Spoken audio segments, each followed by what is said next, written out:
It's Laura Eubanks of Design for Serenity with your succulent tip of the day.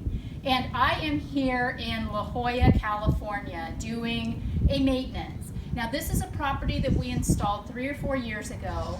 I maintained it myself for the first year and a half. I've had a wonderful design assistant, Kelsey, taking over for about the last 6 months, but I still come in seasonally to see it with my own eyes, talk with the client, make some changes, do what I do.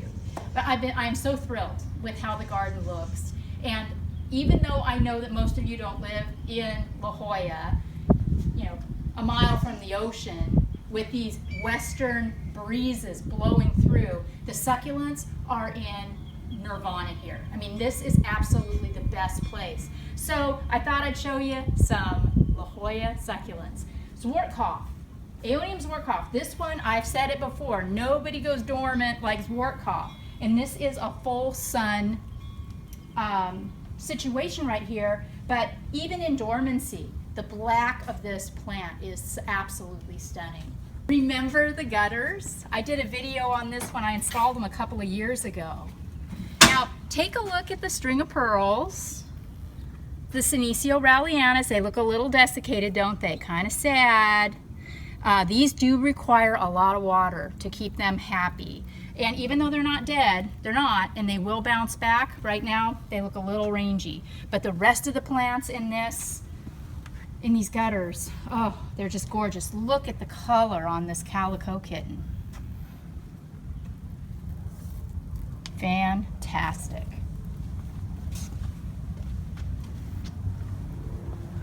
Kalanchoe orgialis, or copper spoons, very, very happy. This presentation is shady. It gets bright light, but really no full sun. So I have plants in here that will tolerate that, and the Aeonium sunbursts give a little pop of color even in a shady presentation.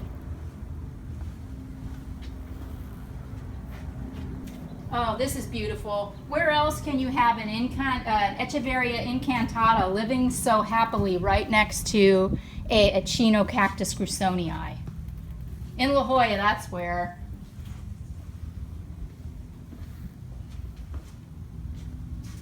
This wall was a challenge. Used to have Bougainvillea on it. I love Bougainvillea, but the client didn't love all of the flowers all over their patio all of the time. So we did Synodenium grantii.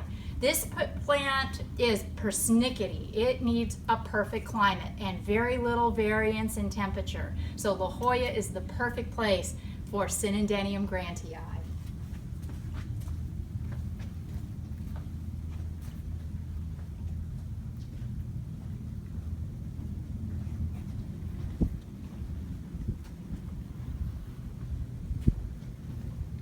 Here's a pretty little combo.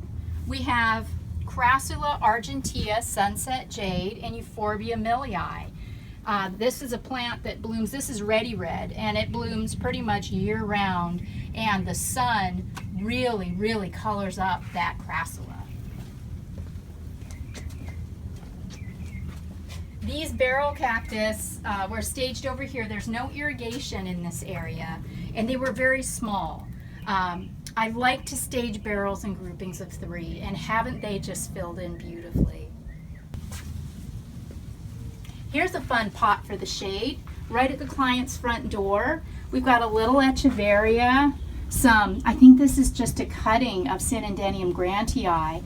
Take a look at this beautiful bromeliad from Tom Jesh at Waterwise Botanicals.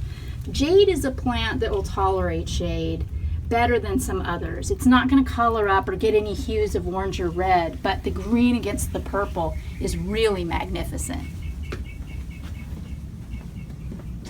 If you don't live in La Jolla and you're still growing succulents, I really encourage you right now in the summertime to concentrate more on maintenance and care. This is a very stressful time for your plants. And even here in Never Never Land, we've got some issues. On this Senecio Dakari, I noticed aphid. Black, yeah, I don't know if you can see the black, but it's really, really sticky. See the sticky and the little black spots? That's aphid. So I'm going to take my handy dandy Ortho Home Defense. Many of you have asked me, what do I use? Well, I go organic at home. I use insecticidal soap, neem oil. Sometimes I'll just give a shot of the hose. But remember, I'm not here that often. So I use a chemical pesticide so that I can be sure that the job has been done. So I'm just going to spray the affected areas of the plant. Aphids seem to like to get in the crown of this plant. You know, and if you're going to spray pesticide, also you want to make sure that you do this in the morning before it gets breezy or windy, so that the chemical isn't airborne. And now this plant's good to go until I come back in another season. I noticed another pest on my aloe vera out here. I got mealy bug out here, which kind of surprises me because mealybug is usually present in shady, dank areas where there's not a lot of sun or breeze. But down inside the plant, I see the telltale white, fluffy little mealy boogers. See them here? Can you see that? We're gonna hit that too. We're gonna get after that mealy. And mealy can also kind of hang out in the soil. So I'm going to spray the rocks. Really give this a good dousing to get after that mealybug, because mealybug can kill a plant if you don't get after it.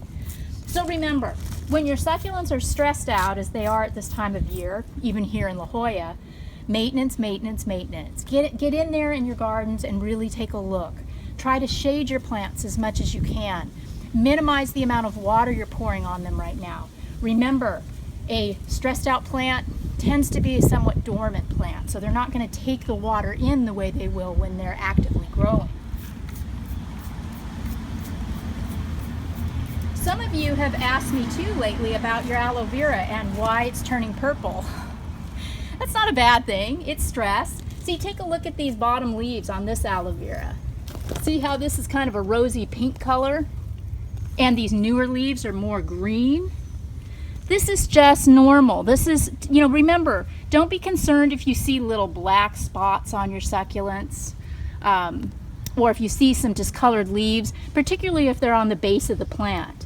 That's because these leaves are older and they've had a longer life. And just like us, when we get older and we get wrinkles, leaves are affected by age as well. Take a look at the new growth if you're concerned about your plant. Is it healthy? Is it green? Is it turgid? How's it look? And if you've got a lot of health in the new growth, chances are any discoloration or weirdness that's happening at the base of your plant is due to age. Not a problem. One more thing, the piece de resistance. Take a look at these Petalanthus bracteus. Look at this. Justice did an amazing job cleaning this bed too. There was a lot of leaves and debris. He reset all of my pebble work. Look at the Petalanthus. If your Petalanthus bracteus don't look like this right now, don't worry about it, they're just pouting. Remember, this is a perfect microclimate for these plants, but this is the gold standard, and I thought you might want to see it. This has been Laura Eubanks reporting from La Jolla with your succulent tip of the day.